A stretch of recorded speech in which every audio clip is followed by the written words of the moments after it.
Hi friends, it's Kelly and welcome to my channel, and today I wanted to share with you some thrifted books, and these are actually from the library. They have their annual Friends and Family sale where you can go in and buy some library books that either have been in their system too long or they're not getting checked out as much.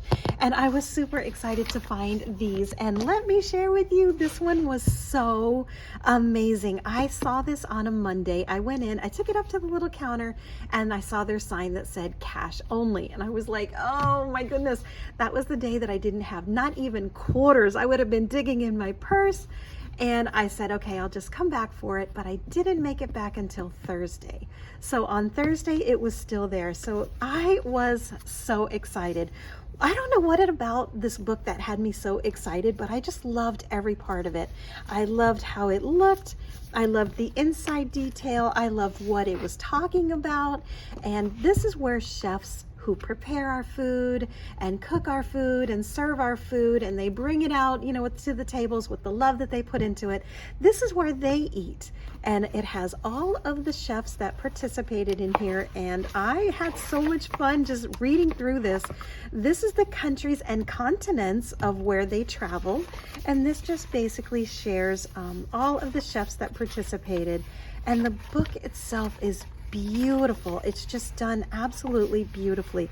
My first thought was, oh my goodness, where did this come from? It looks like it was probably somebody's order. It looks like maybe one of those book club orders, and it is from this company. And I'm not sure what the original price is, but I did pay $2. All of the books that I got were $2, and I just thought this was so fascinating. For example, you open it up and it will show you the area. This is from Melbourne, and then it gives you the beautiful detailed map. It also tells you exactly the name of the place, where it's located, and why they liked it. They give you a little bit of a little quote, what the style of cuisine, what they recommend, and you know, the price, etc. So let's just say you always wanted to go to, you know, Mario's Cafe. Here's a little bit of information on it. So I thought this would be amazing for junk journaling. I thought this would be really, really pretty for some, you know, personal journal pages. But then I realized once I had it, I'm not cutting this up. This is not going to be a swap and chop. This is quotes from each of them. It gives you beautiful little sayings on why they liked it, what's good, what's so nice about it. And I just think it's just so, it's like a little glimpse into their personal travels. And then this is the part when I was actually talking to my daughter at the time, and I was telling her on FaceTime, look at this book, it's so neat, I can't believe it. She's like, yay, mommy, you got it. And she knew that I was hoping that it would still be there when I came back. 4 days later, it was. And then she said, you know, I'm glad that you got the book. And I said, yeah. And I said, it's funny because I opened it up and I could not believe this. I saw the little marker and was curious to where it was. My friends, it was on Germany. And I don't know if you know that I grew up here as a child. So of all of the places that it could have been little dog marked here, it was on Germany. I just said, okay, this was meant to be. This book was meant and was waiting for me to go and pick it up. I have no doubt. I am all about destiny, and this book was made for me to find it. So I am just enjoying this. I have literally just spent so much time going through here and, you know, reading what this is. And this one, oh my goodness, I want to go here. So I just fell in love with this book. Thank you for waiting for me. Mommy has you now. And you're gonna stay with me. This second book is kind of interesting. It's about the Civil War. I actually was not going to pick this book up. This is not my style. I wasn't really interested in this book, but when I was flipping it open, I saw something that caught my eye. So I closed it back up again and I bought it just as it was.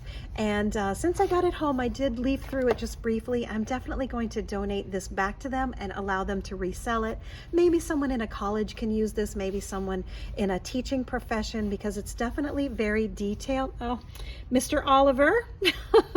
It's definitely very detailed, and there are some photos in here that are a little graphic. So I'm not even going to open this because I just don't want this. But this is what I saw when I opened it. A map. And I absolutely just stopped in my track and I said, you know, you don't see maps anymore. So I'm going to put this over here. We're not going to look at that, but I absolutely adore globes and maps. And when I saw this, I realized this had nothing to do with the book. This is about, you know, the drive for the West and looking for gold. And the time of this is from 1841 to 1869. This, of course, is a remake, and I'm okay with that. I don't mind a reproduction map. This is got Starbucks this morning, so let me move that out of the way, make sure there's no water condensation, because this map just had me all kinds of giddy. I was super excited to find it. And you don't see these very much anymore. You know, my children have grown up in the era of, you know, iPhones and Siri and GPS, and they just don't know what to do with a map. And I actually remember traveling, even as a young adult, and having to find places by using an actual map. So this is super incredible. I was so happy to find this. They're looking for, there's gold in them thar hills. This is them making their way to the west. This is the original California, and them actually expanding, of course, when they're putting in the railroad. But this is so beautifully done. And, you know, I was telling my children the other day, you guys would not have a clue how to find, you know, longitude and latitude on a map and having to actually, you know, square in on a place. And they said, yes, we could, even though we didn't grow up with it, you know, like you in the 1800s, Mom. I thought this was so neat. And then on this side of it as well, it has a story of Lewis and Clark and the original pathfinders chasing the frontier. I wish there was more space up here on this desk. And this is from 1803 to 1848. Here's their compass. And then what they found along the way, a lot of the uncharted land, which of course I know that's hard for some people as well, but I did love this map because they're getting harder to find. You know, a lot of places don't carry them anymore, or when they do carry them, they disappear pretty quickly. So I thought this was a really neat find. So I'm definitely keeping the map, and I'm going to redonate back the book because I just don't want the book. And the last one that I found, I picked it up just for the whimsical sake of seeing what it was. It actually turned out to be kind of interesting. This was a little bit of a fascinating find. It's called The Exquisite Book, and it's actually a game where 100 artists started a page and then another one would finish it on the next one and the next one and the next one. And this is actually a remake of a book that started a long time ago called The Exquisite Corpse. And they basically started a body, and then someone else would finish it, and then someone else would add on to it, and then so it went. And that was originally done, I want to say like the 1920s, if I remember it, something like in there. It was very interesting. So these 100 artists decided to do a reconnect and do this all over again. So this book has a lot of twists and turns, not only with the art, but also with the construction of the book. And I'll share that with you now. Same thing, I thought some of these are beautiful. They make wonderful swapping glues. I don't think this is a book that I have any like sentimental needs to just like hang on to. So if I find a page that speaks to me, like maybe, you know, someone that I know here on YouTube or beyond that does journaling or junk journaling or swapping glues, I'll probably go ahead and send it out. This was fun. This was why they remade the original Exquisite Corpse, but this is again the Exquisite Book, and then this tells you exactly how to read it. It does get broken down into sections 1 through 10, so that as you're looking at it, it makes a little more sense. But these are just really interesting drawings. And then in the back, it shows you what exactly it means. So if I can find space on this desk, this is more or less what it does. It just folds out, folds out, folds out. And then when you turn it over, it has a different section. And this book just goes like this for several of the sections. Again, it just folds and unfolds and re-unfolds. And there was a page in here that was my absolute favorite of all of them. Love that. I love this. Some of them are so beautifully done. This one is kind of based on like a paint by numbers. but there are some in here that are so absolutely beautiful, and some that are very abstract, and some that you definitely have to go to the back of the book and read what the artist was saying or what it was implying, what they meant to invoke or share with you. And then I'll show you my very, very, very favorite one out of all of these.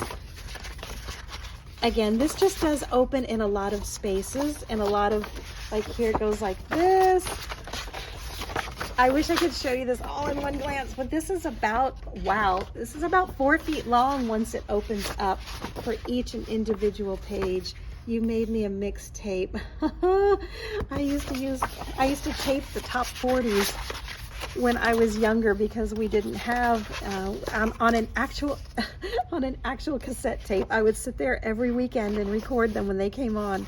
So definitely very interesting drawings. 99 cents.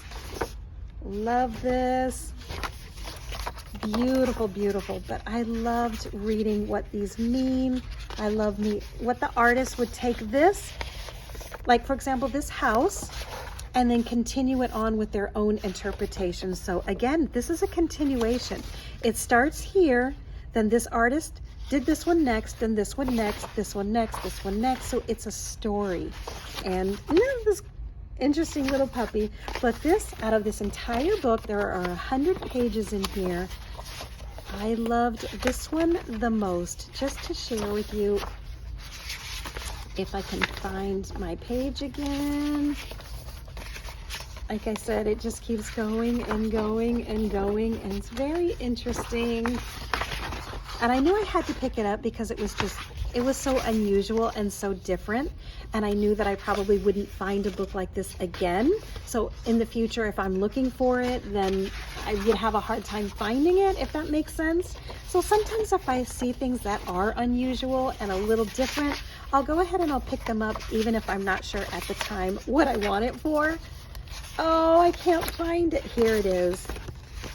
This is the one that I loved the most. There was just something about it that I don't know if it's the intrinsic beauty, the ethereal look to it, but I just love the softness. I loved the watercolors. And then of course, I'm thinking it's a she. It could be a he, but for some reason I'm thinking it's a she. It might be because of the hair on the top, or maybe the way the eyelashes are. But it just had such a pensive look to it. Like, this could be anything. This could be any of us. So I don't know if that makes sense, but that was my favorite out of the whole book. I will put this back together off camera. This is the list of all the artists.